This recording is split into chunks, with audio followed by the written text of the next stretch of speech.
Ladies in property, I have Sharon Sidibeng here, a fellow woman in property, and we're going to be talking about the strategies women can look at when they're entering property, specifically ladies, because there's niche markets that we can say, you know, this is an easier one for women, or this is a better one for women. So I want to know from you, Sharon, right? How did your property journey start? Like, what was going on, and how did you end up here? Okay. My property journey started in Alexandra at home.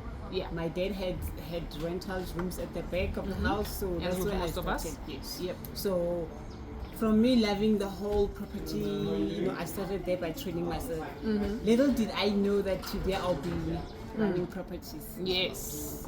Okay, cool. I think a lot of people usually start with like back rooms. It's such a generic space to go. Yeah. But as somebody now who's in property, who's running properties, let's say somebody is starting out, right? I'm a lady, I'm going, you know what, I want to invest in property. What would you say is the strategy I should look for, right? I should actually be doing. Yes, they depend on, you know, your goals, but usually where should we start?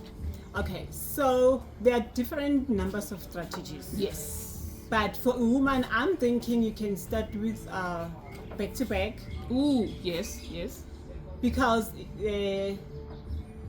it will give you an amount of cash that it will allow you to have options. For example, with that option, you can do buy to let, whereby you get a family rent the house. You don't have to you don't have to be there. That family will rent your house, or you can go for multi-lets like I am. Yes. I'm doing multi-lets at the moment, or even Airbnb. Yeah, I think so. I don't know about multi-lets. If we're starting now, there's multiple people. We don't know. However, I agree with back-to-back, because back-to-back deals can help you with the lump sum. Yes, So flipping is usually a great part to start with, because it makes it a lot easier. I absolutely, appreciate that. But now let's go with strategies, like you're saying, even with Airbnb or short-term rentals rather. It usually needs the least amount of cash injection. Yeah. So as a lady, if you're starting out, that's usually one of the ones that you can start with, which is great. But now I want to know from you, when you now have the confidence, you're like, okay, I've done a multi-let, a buy-to-let or a multi-let.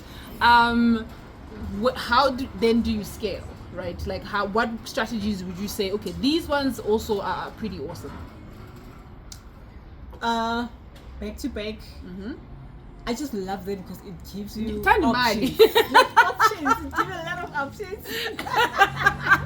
Okay, fair. Back to back really does give you a lot of options. I'm not even gonna lie, it does.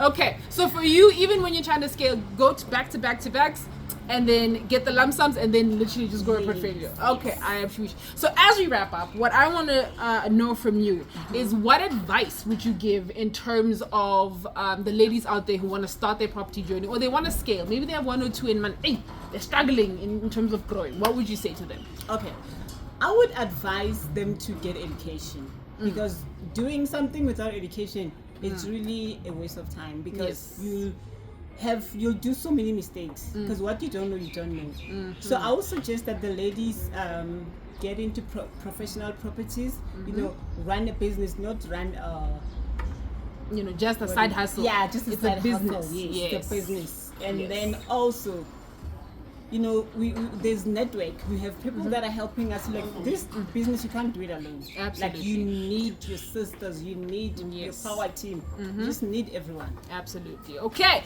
that is Sharon Sidibeng. Thank you so much, fellow lady in property. And to all of you lovely ladies out there, don't forget to like, share, and subscribe. And I'll see you on the next one.